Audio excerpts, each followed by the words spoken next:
It's a fear we all live with. When will the next earthquake hit?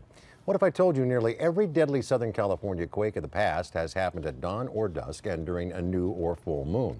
A former LA science teacher says he's found a predictable pattern. But what do the experts think?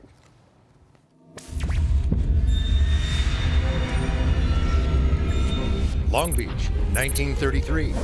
Sylmar, 1971. Sierra Madre, 1991. All those quakes took place at dawn or at dusk during new or full moons. Seismic coincidence? The evidence is compelling. Or meaningful pattern? The greatest weapon that we have against the San Andreas is to deprive it of its surprise.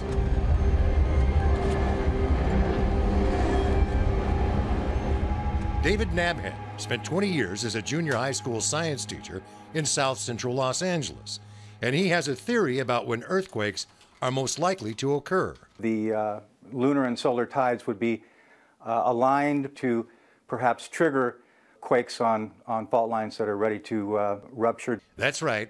Nabhan says he believes the forces of gravity and just where the sun and the moon are could determine earthquakes.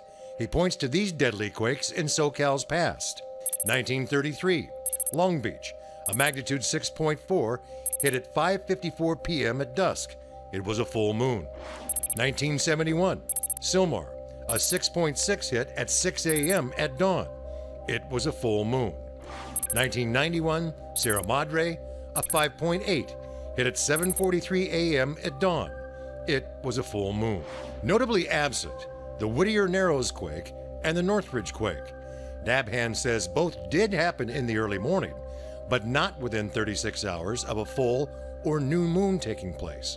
So we went to the foremost expert in earthquakes, seismologist Lucy Jones. There's a very slight correlation, not enough to predict any earthquake out of it. Everyone has theories about earthquakes. People try to make patterns out of anything that scares them. We haven't found anything that looks different before a big earthquake than other times. We get enough people sending us predictions. You do? Oh, heavens, yes. The slug trail lady who used to go out in her driveway and map out the slug trails in the morning and decide and use that to predict where the next earthquake was going to happen. How was her accuracy level? About the same as all the rest of them. Right? What about earthquake weather? The reality is earthquakes happen, 5-10 miles deep in the earth, and surface weather doesn't affect anything at that depth. We're overdue for the big one. The Los Angeles basin averages a magnitude 5 earthquake every 2 or 3 years. And we've had 2 in the last 20. Jones is the new science advisor to the mayor, and her priority is to develop earthquake preparedness recommendations for the city of Los Angeles, hopefully before the next big one. What causes it to start? What causes it to stop? I don't know. We have figured out that earthquakes are happening at much lower stresses, and now we're trying to understand the mechanisms that let them happen. In her current City Hall assignment, Jones hopes to increase safety awareness by identifying the Southland's critical infrastructure failure points. 80% of Los Angeles' water comes across the San Andreas Fault and aqueducts, and the assessment is that it'll take 12 to 18 months to repair them from the extent of damage that's going to happen in the earthquake.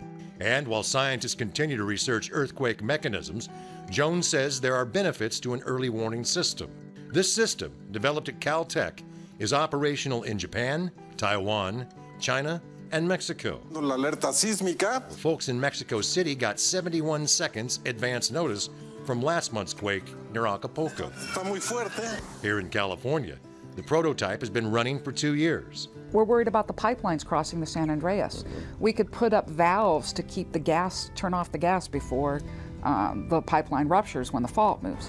While scientists can't predict and don't know when the next big earthquake will happen, Jones, a fourth-generation Southern Californian, encourages everyone to prepare. This isn't something you have to be afraid of. LA is worth the earthquakes, as long as we're ready for them. Dr. Jones says that installing, staffing, and maintaining the early warning stations in the western United States would cost an additional $17 million. Now, for more on earthquake preparedness, you can always check out cbsla.com.